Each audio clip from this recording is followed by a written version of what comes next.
Hello बच्चों, चलिए प्रश्न को पढ़ते हैं। नायलॉन 6, न्यूप्रीन तथा पीवीसी अर्थात पॉलीविनाइल क्लोराइड को योगात्मक तथा संघनन बहुलकों में वर्गीकृत कीजिए। तो चलिए बच्चों, सबसे पहले मुख्य अवधारणा को समझते हुए इस प्रश्न को हल करते हैं।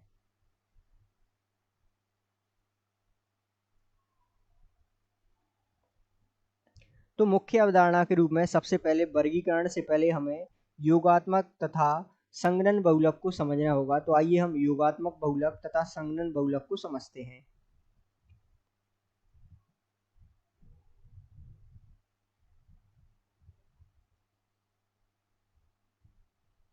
संघनन बहुलक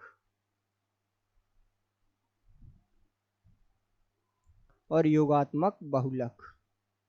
तो चलिए बात करते हैं हम इनके बारे में विस्तार से। तो सबसे पहले यदि हम बात करें योगात्मक बहुलक क्या होते हैं, तो अनेक एकलक इकाइयां परस्पर जुड़कर एक बड़े अणु का निर्माण करती हैं। तो इसमें क्या होता है कि अनेक जो एकलक इकाइयां होती हैं,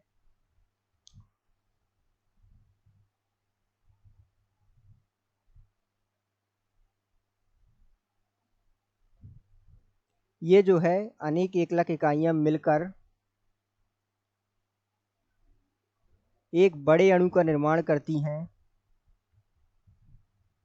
इसे हम जो है योगात्मक बहुलकन की प्रक्रिया कहते हैं। यदि हम बात करें अर्थात योगात्मक बहुलक कहते हैं। यदि हम बात करें संघनन बहुलक क्या होते हैं, तो इसमें दो या दो से अधिक क्रियात्मक समूह वाले एकलक जो है संघनन द्वारा संघनन बहुलक का निर्माण करते हैं। अर्थात दो या दो से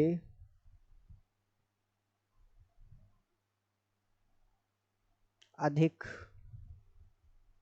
ये जो है पहला अंतर है इनके बीच में। तो दो या दो से अधिक क्रियात्मक समूह वाले एकलक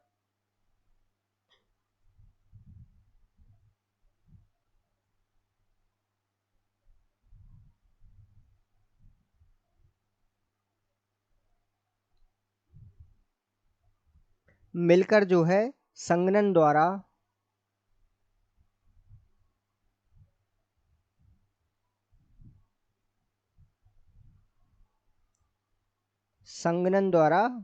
किसका निर्माण करते हैं, संघनन बहुलक का निर्माण करते हैं।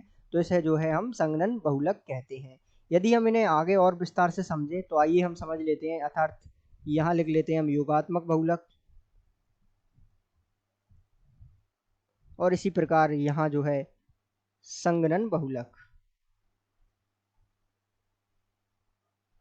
यदि हम इन्हें और समझे तो योगात्मक बहुलक के बारे में ध्यान दीजिएगा। योगात्मक बहुलक जो होते हैं असंतृप्त एकलक इकाइयां इनमें भाग लेती हैं। अर्थात इन्हें बनाने के लिए असंतृप्त एकलक इकाइयां भाग लेती हैं।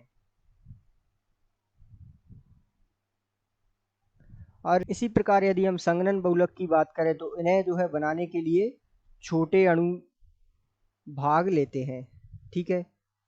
यदि हम अब इन्हें वर्गीकृत करें, आपको दिया हुआ है नायलॉन 6, न्यूप्रीन और पीवीसी। तो ध्यान दीजिएगा, पीवीसी पॉलीविनाइल क्लोराइड जो है और न्यूप्रीन, ये दोनों कैसे होंगे, ये होंगे योगात्मक बहुलक। ठीक है। अर्थात इनमें कैसी इकाइयां होती हैं, असंतृप्त इकाइयां।